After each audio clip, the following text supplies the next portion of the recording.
Adventures in Time and Space, transcribed in future tense. Dimension.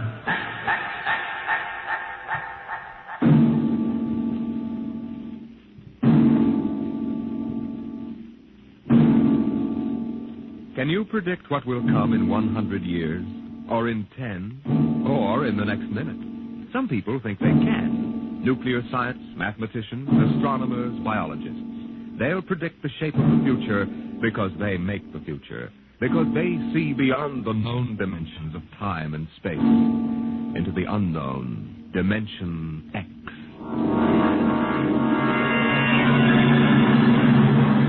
We go ahead now in time to 1965. We're on a vast concrete runway set in the desert of the Southwest. A giant metal ship stands before us, prow pointed for the stars. And in 5 minutes, the signal will flash, and it will tear up through the atmosphere to the outer limits. Attention. Clear field for takeoff. Clear field. 5 minutes, Steve. For takeoff. Warm her up, Charlie.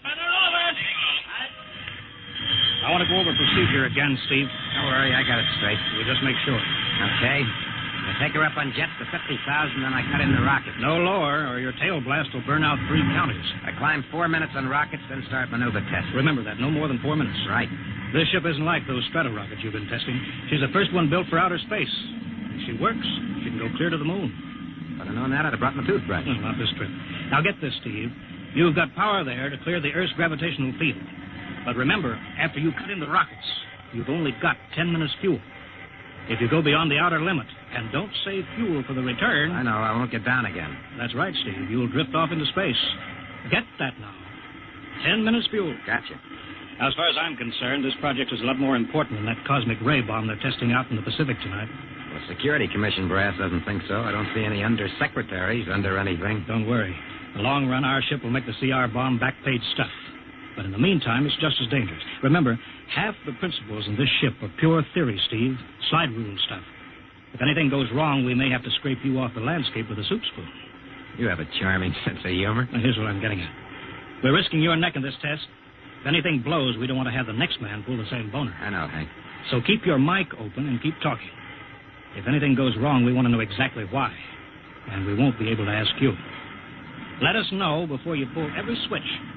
Before you do anything. You got that? Yeah. Even if you only have to blow your nose. All right, get those fuel lines away. Okay, Mr. Groves. Well, I guess that's about all, Steve. Hey, that reminds me. Look, if Mary calls, I'm just up on a milk run. I didn't tell her today was it. How is she? She's okay, but she's due about now, and I don't want her to be nervous. Hey, I didn't know the baby was that close. Yeah?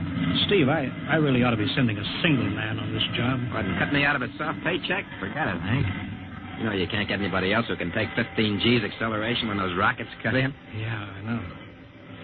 It's time, Steve. Yeah. Well, see you later. Don't worry, Hank. I'll sweat for both of us. Button her up, Charlie. So long, Hank. So long. We'll give you the light from control.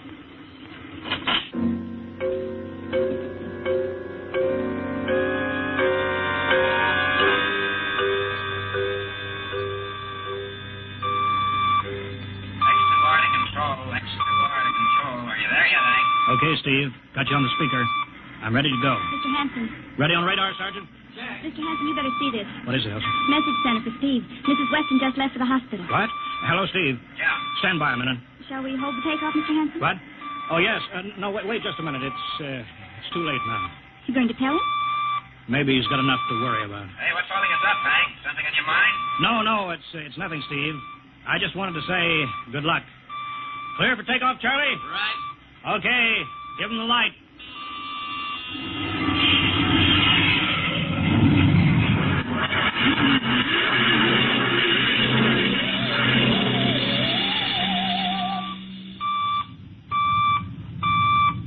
All right, Steve, I'm reading you clear. I'm at 40,000. Airspeed 600. She's running fine. Soundproofing works. There's a third-degree waiver in the AGY pressure. Got that, Charlie? Check. Dead center on radar, Mr. Hanson. 50,000 now. Cutting out the port jet. Now the starboard. Off jet. Airspeed dropping. Opening the rocket port. Switch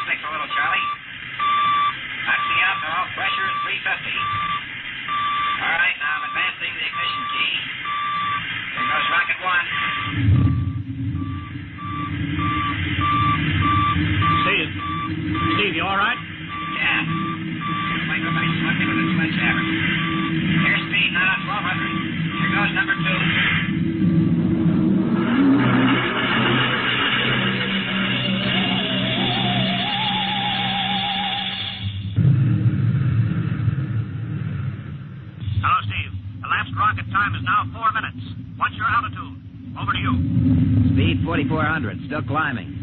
Altitude, 297 miles. All right, you're at the outer limit. Level off for maneuver test. You've got exactly 6 minutes fuel left. Okay. Starting a 3-degree left bank. It's a little sluggish. There, it's all right now. There's a low vibration someplace. Maybe the cockpit hatch. Now I'm straightening out. 5 minutes fuel left. Now I'm starting a 3-degree Hey! What's the matter? What's wrong? There's something up here. Something shining. What are you talking about? There's something above me, Hank. I'm going to chase it. Steve, you're at the outer limit now. I can see it plain now. Steve, don't go any higher. You've only got 4 minutes left. You've only got... Getting static. I can't hear you, Hank. It's dead ahead now. I'm going to make a pass at it. Get a good look. Hey, it's swerving to meet me. It's dead ahead now. It's dead ahead.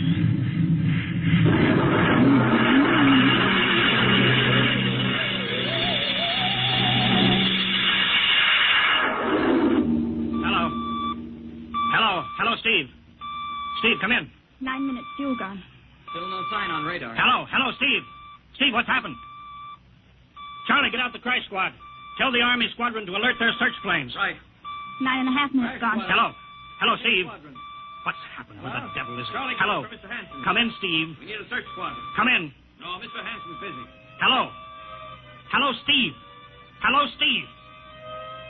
10 minutes, Mr. Hanson. That's the end of his fuel.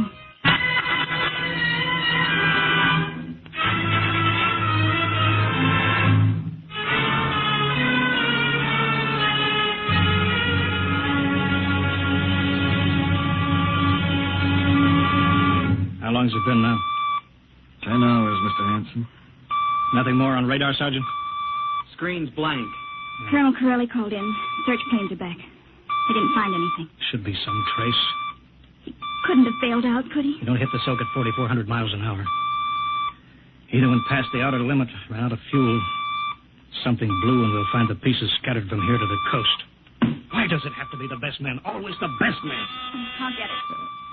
Charlie, we've got to figure out what was wrong. All right, I'll tell him. Something must have blown. Hanson, Yeah?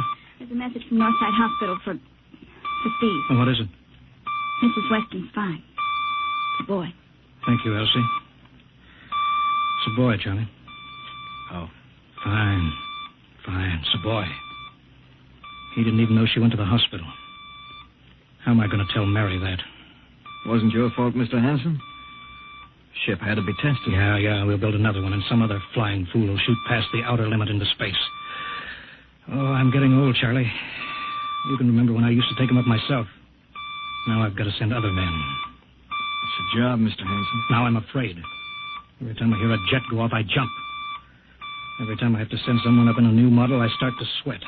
Mr. Hanson. Yeah? I think there's something on the radar.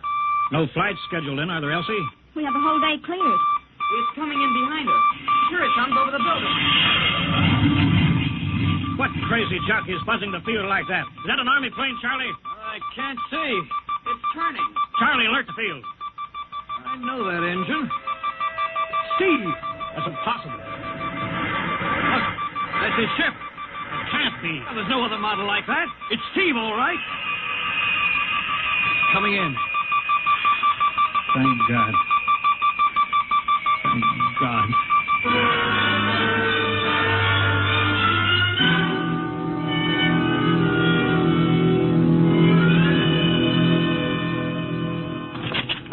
All right, sit down, Steve. The quicker we get this done, the quicker you get over to see Mary and the baby. Hank. Elsie, give the order to check and refuel the rockets. I don't want anybody in here till I get Steve's reports. Bury any calls. All right, let's have it. What the devil happened to you? Hank, does that cosmic ray bomb still go off tonight? What are you talking about? Straighten out, Steve.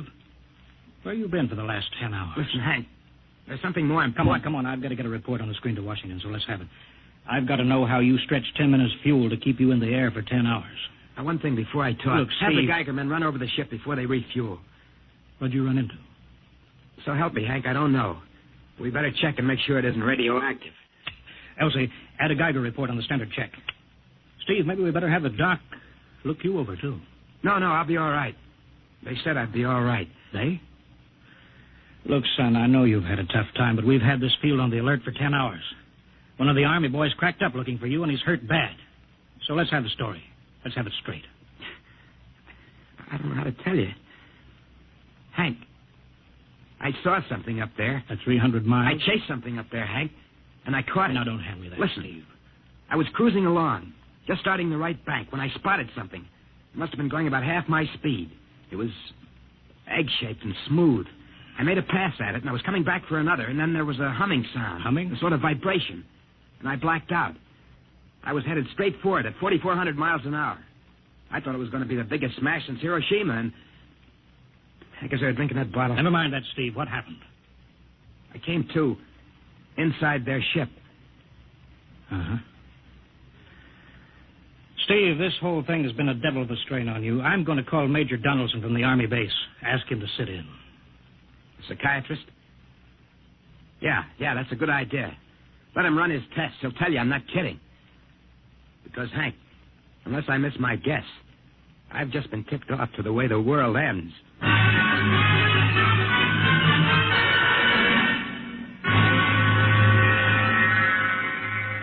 All right, Mr. Weston, suppose you continue your story. Yes, let's have it, Steve. You woke up inside the ship? Yes, and the place was jammed with machinery.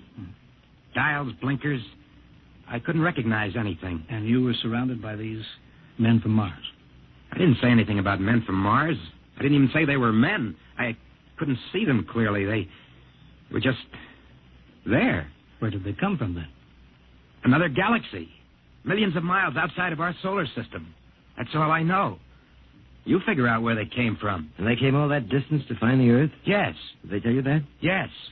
You mean they spoke English to you? No, they didn't. It's funny. I hadn't thought. They didn't really speak to me at all. They just planted the thoughts in my mind. You mean thought transference, telepathy? Yes, that's right. Well, Steve, what brought them here? We did, Hank. We rang their bell. We brought them in. Well, how? With our atomic explosions. Hank, that's why you've got to stop that bomb test tonight. I'll give up. But you've got to believe me, Hank. Oh, how can I make you understand? Maybe I can help, Mr. Weston. Would you submit to narcopsychometry? What's that? Under proper drugs, I can put you back in this ship by suggestion. Then we can get a playback record of your memory pattern on the audio circuit. And how long will that take? Half an hour. We'll have to go over to the lab. Will you believe me if it checks? It will give us an accurate memory picture of what your mind reports. All right, let's go. Hank, you got to believe me. We haven't got much time.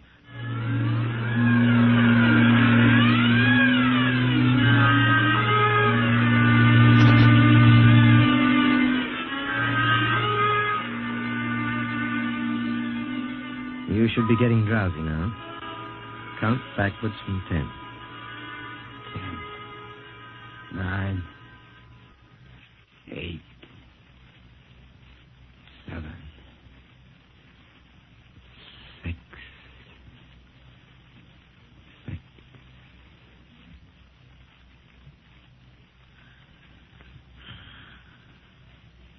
He's under. Now we attach the head plate electrodes. Cortical pickup. Look out for that wire, Mr. Henson. 3-0 setting. 31.3. Now throw that switch, Mr. Henson.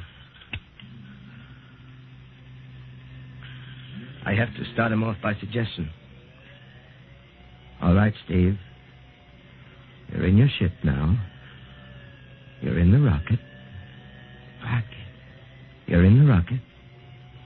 You're in the rocket. And you've just sighted something strange. Now I'm starting at 3° right. What's that?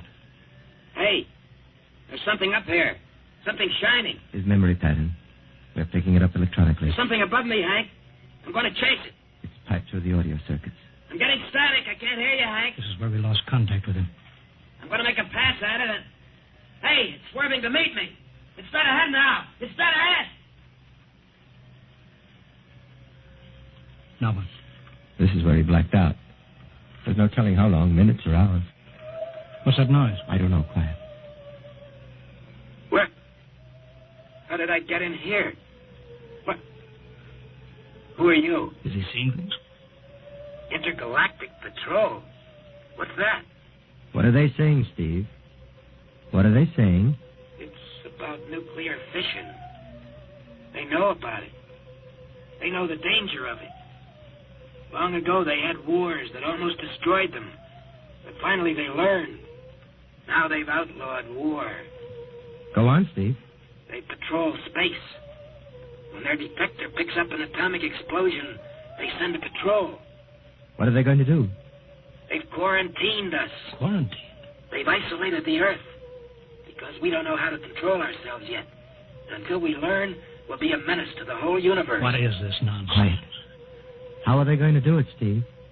They've spread a layer out here of, I don't know how to call it, all around the Earth. It's miles deep.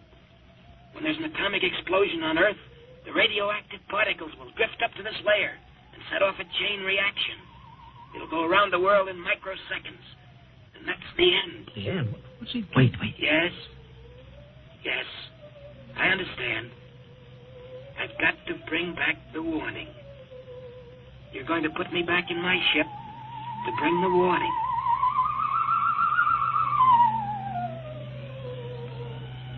Now what? Blacked out again. I guess that's all. What does all that mean? It's what he remembers. You don't think that really happened? No. Narcopsychometry circuits produce what he remembers. It just means that Steve believes this happened. I don't like to see this. I've seen too many top pilots snap. Steve is the best I've known. How bad do you think he is? Frankly, outside of the presence of this well-organized hallucination, there's no sign of unbalance. May not be too serious. If he had a more plausible story, I'd be inclined to believe him. Warning. Hank. It's all right, boy. Did you hear it, Hank? You understand? Sure. We've been quarantined. Let me give you something to make you sleep, Steve. Don't you understand? They fixed it so that if we set off one more nuclear explosion, that'll be it. Of course. Don't roll your sleeve down. You don't believe me. Now, take it easy, Steve. But the test tonight. They're setting off the CR bomb. Hank, what time is it? 11:20. Well, it's scheduled for midnight. Hank, we got to stop that bomb. Steve, let Donaldson give you the hypo. Hank, you've got to believe me. I saw them. I got the warning. If we touch off that bomb tonight, it'll be the biggest galactic 4th of July of all time. The whole Earth will go up like a Roman candle. April 10th, 1965, the end. Now, look, Steve, you better calm down. Don't you want to see Mary and the baby? You've got a new son, remember? Yeah, that's just it, Hank. I want to see my son. I want him to live. If that bomb goes off, Hank, we've got to stop them. Mr. Hanson, I think we'd better get over to the base hospital. Hank, you've got to believe Yeah, me. sure, Steve. Maybe there is something to it. Look, it's out of your hands. I'll put it in a report and shove it into Washington in the morning. In the morning? There isn't going to be any morning, Hank. Don't you understand? You've got to call Washington now. Get the head of the Security Commission and postpone that test. Now, you know I can't do that, Steve. My neck would be out a mile. Besides, this is 1965, not 45. 20 countries have atomic bombs now. What's the use of stopping just this one? The rest will keep right on popping them. Well, then we'll have to call an international conference. Can't you understand, Hank? The first one that goes off finishes us at the end. They've given us the quarantine warning. Steve, I think you'd better go with us to the base hospital. Look, Steve, we can call up for a detail if we have to. All right. I'll go with you. You don't need a straitjacket. That's the way, Steve. You'll probably feel better by morning. Let's go.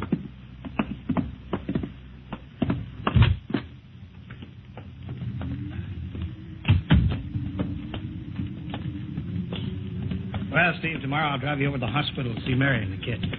Sure. Look at the ship under the floodlights. Pretty, huh? You'll be flying her again soon, don't you worry. Yeah, I guess so. What you doing out in the line? They refuel her? Yeah, we got Clausewitz coming in tomorrow from Denver for another test. Figured we'd give you a day off. That's good. That's Why? Steve, come back. Come on, Donaldson. Steve, wait.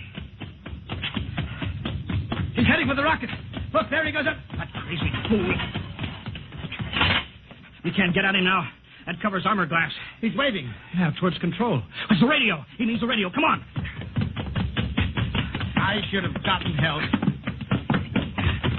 Oh, the radio's still hooked up here. Hello, Steve. Listen to me, Hank. You gotta call Washington now. Come out of that rocket, Steve. I'll call my men. Don't try anything, Hank. They refueled the rocket for tomorrow. Take it easy, Steve. Listen, you know what'll happen when I fire the rocket tubes down here? Steve, don't. It'll burn out every building for 5 miles. All of us in one big blast. Steve, what do you want? You've got to stop that bomb. You got to call Washington right now. They won't believe me. You make that call or I cut in the rocket. Now, I mean it, Hank. Now hook my screen to yours in parallel. I want to see exactly what you're doing. All right. Just don't fire those rockets. Get going, Hank. You got 12 minutes to make that call and stop that bomb. All right, I'm making the parallel hookup right now. Donaldson, you think he'll really blast? I don't know. Up to now, I'd almost say he was normal, but now he's liable to do anything, Hanson. Steve, there, you getting it on your screen? Yeah. Now put that call through. All right. Operator, Visit screen to Washington. the visit-screen circuits are busy, sir. You'll try again in half an hour. This is Security Commission priority. Break in, get me a line. Yes, sir. Just a moment, please. 10 minutes, Hank. Listen, Steve, I'm trying. We're ready to take your call, sir. Washington, Security Commission 3. This is urgent. I want Undersecretary Herbert Ames. Washington 3. One moment, please. Hurry, will you? One moment, please. What time is it, Donaldson? 11:51. Do you think he'll fire those rockets? He might.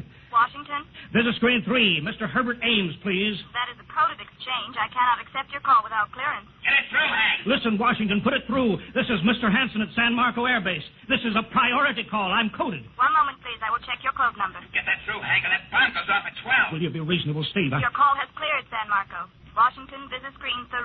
Herbert Ames, please. Security Commission Ames. Listen, Ames. Oh, hello, Hank. Ames, you got to get me to the chief. Are you kidding? He's at the test control room. Yes, I know, but get him for me. What's up? You look lousy. Or is it a bad circuit? There's no time. I've got to get him before the test. It's about the CR bomb. I can't take that responsibility. Get that through, Hank, or I flag. What's going on there? Ames, my project has a high enough rating. This is a priority A call. What? Well, okay, it's your neck. I'll try to get him for you. He's in the control room, so you'll have to switch off your screen and speaker and go on earphones. Too much going on in there. Security ruling. You hear that, Steve? I've got to cut the incoming screen. All right, but don't try anything. 8 minutes, Hank. Hello. What? You got him, Hank? Yes. This is Hanson at San Marco. No, sir. Priority A request to cancel the bomb test. No, I'm serious. This is deadly serious. We sent the X-2 JTR up today to the outer limit. We uncovered evidence. Yes, on the automatic instruments. What's that? No, possible chain reaction. No, I can't tell you the whole story. There isn't time here. Yes, I'll bring the readings into Washington in the morning. You've got to postpone the test till you see them. Look, I've worked on contracts for the Commission for 10 years. Yes, I have complete confidence in my information. You can record that. All right, I'll call you back immediately. Bye. Hank? He's agreed to cancel, Steve. The bomb won't go off. All right, boy. You can come down out of that ship.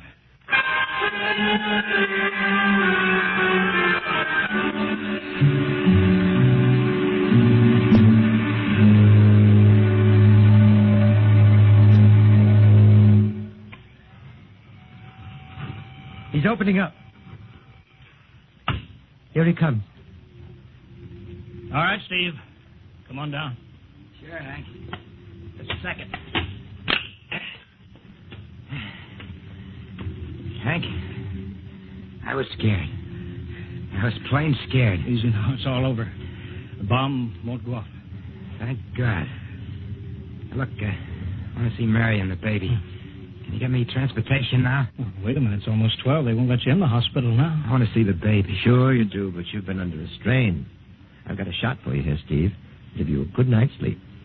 All right. Roll up your sleeve. Yeah, here. There, that'll make you sleep. Sergeant will find you a bed. Yes, sir. Come on, Mr. Weston. Okay. Good night, Hank. I'm kind of beat. It's been a tough night.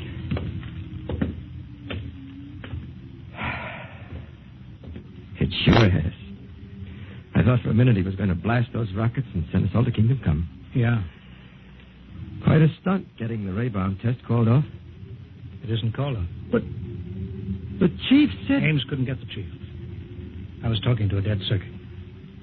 Bomb goes off in a couple of minutes. Oh. Poor Steve. He was one of the best. He was the best. 1 in 10 million.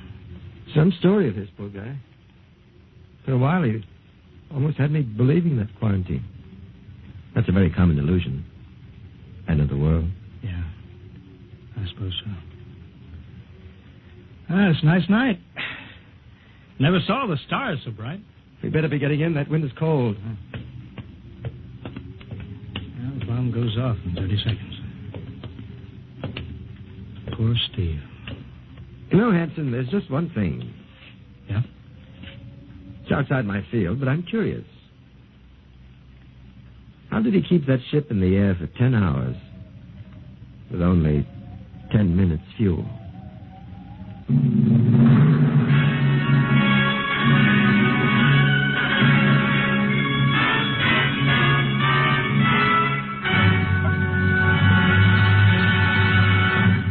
You have just heard another adventure in time, space, and the unknown world of the future. The world of Dimension X.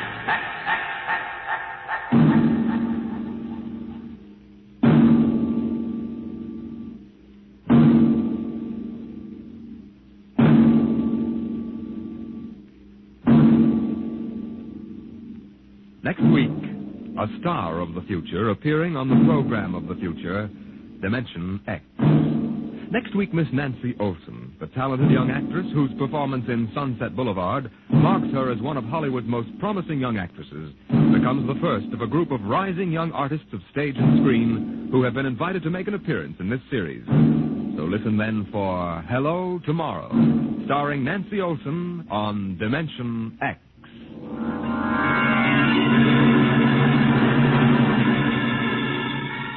Tonight, Dimension X has transcribed The Outer Limits, written by Graham Dorr and adapted for radio by Ernest Kenoy. Featured in the cast were Wendell Holmes as Hanson, Joseph Julian as Steve, and Joe DeSantis as Donaldson. Your host was Norman Rose. Music by Albert Berman, engineer Bill Chambers. Dimension X is produced by Van Woodward and directed by Edward King.